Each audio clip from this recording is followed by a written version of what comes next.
Hello, welcome back to Daily English Talk, the channel where you practice real English every single day. Hey everyone, I'm Tom, and I'm so glad you're here with us today.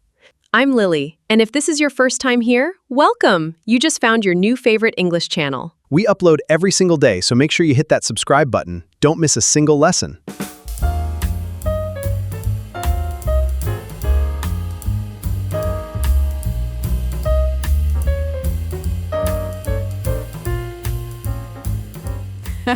Fair enough. Okay, so today's episode is a big one.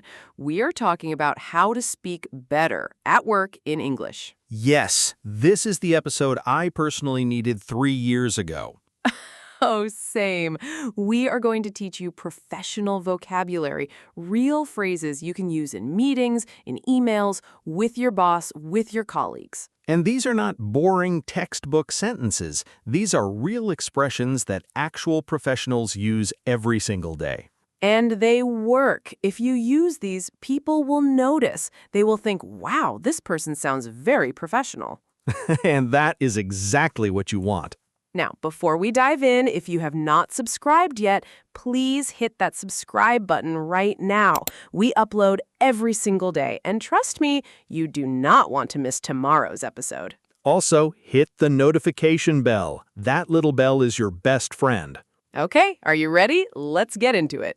But first, I have a question for you. A real story happened to Tom recently, at work, in a meeting. Oh no, are we doing this? We are absolutely doing this. Fine. So here's your question for today. Tom was in an important meeting. His boss asked him a direct question in front of everyone, and Tom said something he thought was totally normal, but everyone in the room went quiet. It was so bad. What did Tom say? Was it rude? Was it too casual? Was it just completely wrong for a professional setting? Keep watching. You will find out at the end. Watch until the end and we will tell you exactly what happened. Okay, let's start the lesson. Okay, Tom, so we're talking about speaking better at work. Can I ask you something personal? Sure, go ahead. When you first started your job, did you ever feel like your English was fine in normal life, but then at work it was suddenly different? Oh, completely. I remember my first week. I was in a team meeting and my manager said, "Tom, can you walk us through your progress?" And what did you say? I said, "Okay, sure. I will explain my things." I will explain my things? I know. My things. Like, what are my things? To be fair, everyone understood you. Oh, yes, they understood me. They understood that I had no idea how to speak in a professional meeting. That is not true. It is a little bit true. And then there was the email situation. Oh, tell me.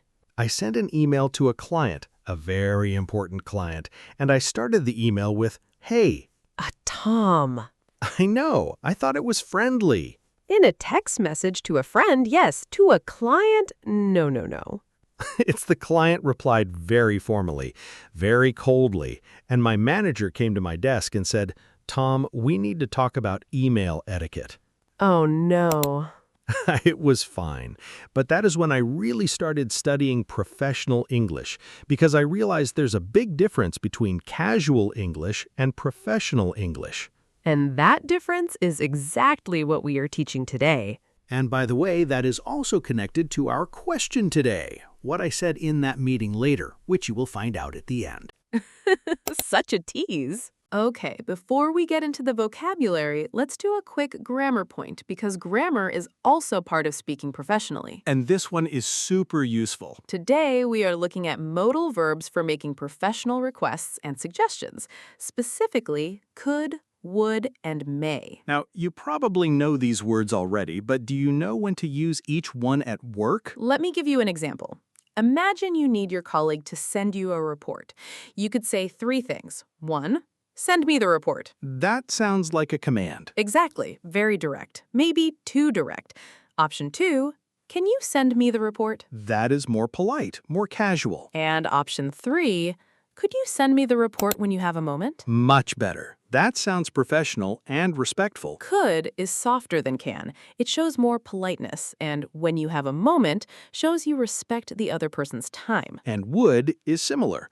Would you be able to join the meeting tomorrow? That is very professional. You are giving the person a choice. You are not demanding. And may is the most formal. May I ask a question? May I have a moment of your time? You would use may with senior managers, with clients, in formal presentations. Chrissy, so to summarize, can is casual, could is polite and professional, may is formal and very respectful. Exactly. And when you're at work, could and would are your best friends.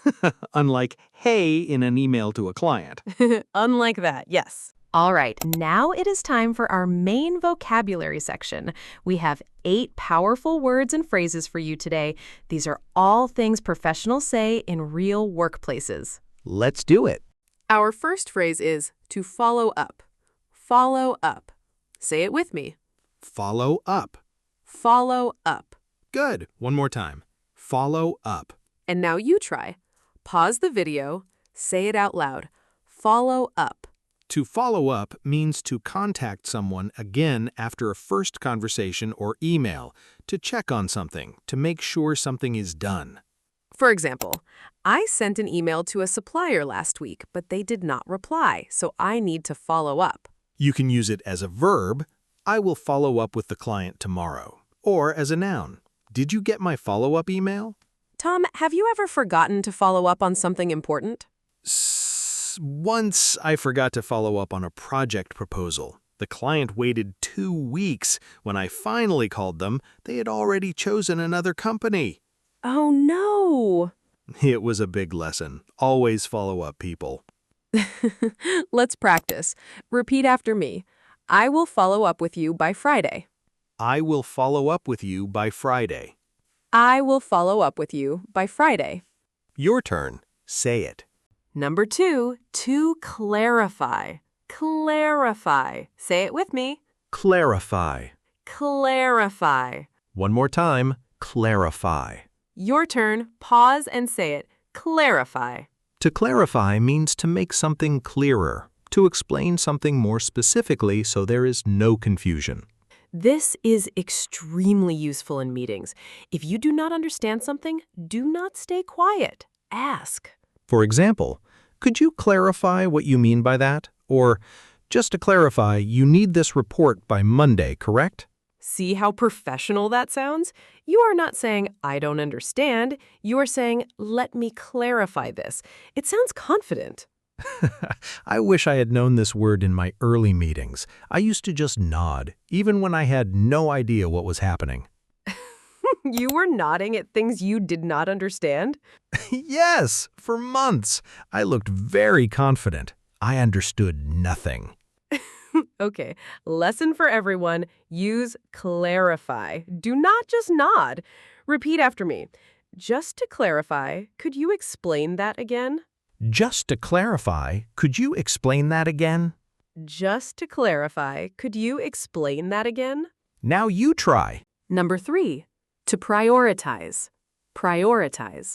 Prioritize. Prioritize. One more time. Prioritize. Your turn. To prioritize means to decide which tasks are most important and do those first. Every workplace uses this word. Your boss might say, we need to prioritize this project. Or a colleague might ask, what are you prioritizing this week? And you can use it to explain your work plan. I am prioritizing the client proposal right now, but I will get to the report this afternoon. Lily, what is something you always prioritize at work?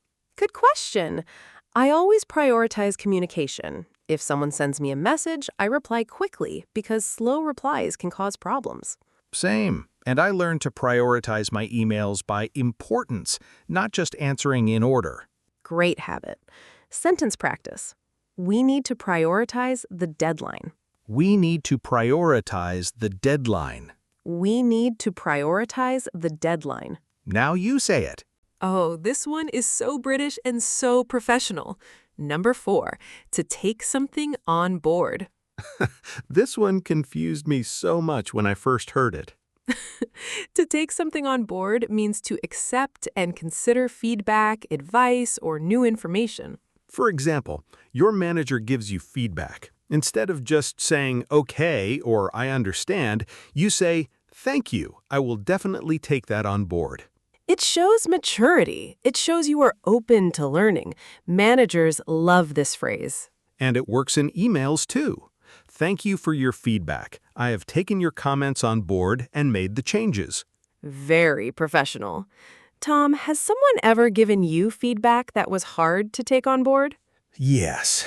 Early in my job, a manager told me my presentations were too long and people were losing attention. Hmm. At first, I was a little defensive, but I took it on board. I shortened my presentations, and they actually became much better. See? Feedback is a gift. Let's practice. Thank you. I will take that on board. Thank you. I will take that on board. Thank you. I will take that on board. Say it with us. Number 5. To delegate. Delegate. Delegate. Delegate. One more time. Delegate. And now you. To delegate means to give a task or responsibility to someone else, usually someone on your team. This word is very important for managers and team leaders. A good manager knows how to delegate. Not everything has to be done by one person. For example, I'm going to delegate the social media posts to Sarah this week. Or, my manager delegated the project to our team. You know, I am terrible at delegating. I always think I should do everything myself. That is a very common problem. A lot of people feel that way. But it is not efficient, and I learned that the hard way when I had 3 deadlines in 1 week and tried to do all of it alone. How did that go? Not well. Not well at all. Delegate, people. Delegate. Practice time. I will delegate this task to my assistant. I will delegate this task to my assistant. I will delegate this task to my assistant. Now you try. Number 6, and oh, this one is so important. To meet a deadline. Meet a deadline. Meet a deadline. Meet a deadline. Your turn. A deadline is the final date or time when something must be finished. To meet a deadline means to finish the work on time. And the opposite, of course, is to miss a deadline, which you do not want to do. Definitely not. In professional English, you will hear this constantly. Can we meet this deadline? We need to make sure we meet the deadline. And there are some great expressions around this too. If a deadline is very difficult, you can say, this is a tight deadline. If you need more time, you say, could we push the deadline back by 2 days? Push the deadline back is a very natural, professional way to ask for more time. I have had to use that phrase more than I would like to admit. We all have. Sentence practice. We need to meet the deadline by Thursday. We need to meet the deadline by Thursday. We need to meet the deadline by Thursday. Say it now. Number 7, to reach out. Reach out. Reach out. Reach out. One more time. Reach out. To reach out means to contact someone. It is a friendly, professional way to say contact or get in touch. You will see this in emails all the time. Please feel free to reach out if you have any questions, or I wanted to reach out and introduce myself. It is softer than contact me. It feels more human, more approachable. And you can use it in different ways. I reached out to the client. Let's reach out to the team. I will reach out to you next week. Tom, when was the last time you were really glad you reached out to someone? Actually, recently, I reached out to an old colleague I had not spoken to in 2 years just to say hello and catch up, and it turned into a really good professional opportunity. Oh, that is really nice. Never underestimate reaching out. Relationships matter. Practice. Please reach out if you need any help. Please reach out if you need any help. Please reach out if you need any help. Your turn. And our last one, number 8, to be on the same page. On the same page. On the same page. On the same page. One more time. on the same page. Now you. To be on the same page means that everyone in a group understands the same thing. Everyone agrees, everyone has the same information. This is a very common expression in meetings. Before we start, I just want to make sure we are all on the same page. Or, are we on the same page about the project goals? It is also great when there is a misunderstanding. You can say, I just want to get us on the same page here. I use this one all the time, especially in team meetings when people have different ideas about what we are doing. Yes, meetings can get very chaotic without this. I once sat in a 1-hour meeting where half the team thought we were discussing one project and the other half thought we were discussing a completely different project. The whole meeting? The whole meeting. Nobody was on the same page. At the end, our manager said, I think we need to start over. Oh no. Okay, sentence practice. I just want to make sure we are all on the same page. I just want to make sure we are all on the same page. I just want to make sure we are all on the same page. Say it with confidence. Now it is time for your challenge. I want you to write a sentence in the comments using one of today's phrases. For example, I will follow up with my colleague tomorrow. Or, could you clarify the meeting time? Any sentence, any phrase from today, just write it down. Writing helps you remember, and we read every single comment. Every single one. So go ahead, write your sentence. We are waiting. And that is a wrap on today's episode. You did amazing. Seriously, if you made it to the end, you are already more dedicated than most people. We covered 8 professional phrases, modal verbs for polite requests, and you heard Tom's legendary, yeah, it's fine, I guess, story. A story for the ages. Please forget it.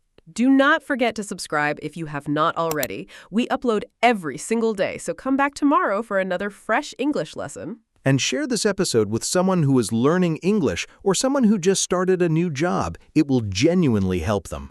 You are doing something amazing by learning English every day. Keep going. You are getting better with every single video. We will see you tomorrow. Take care, everyone. Bye-bye.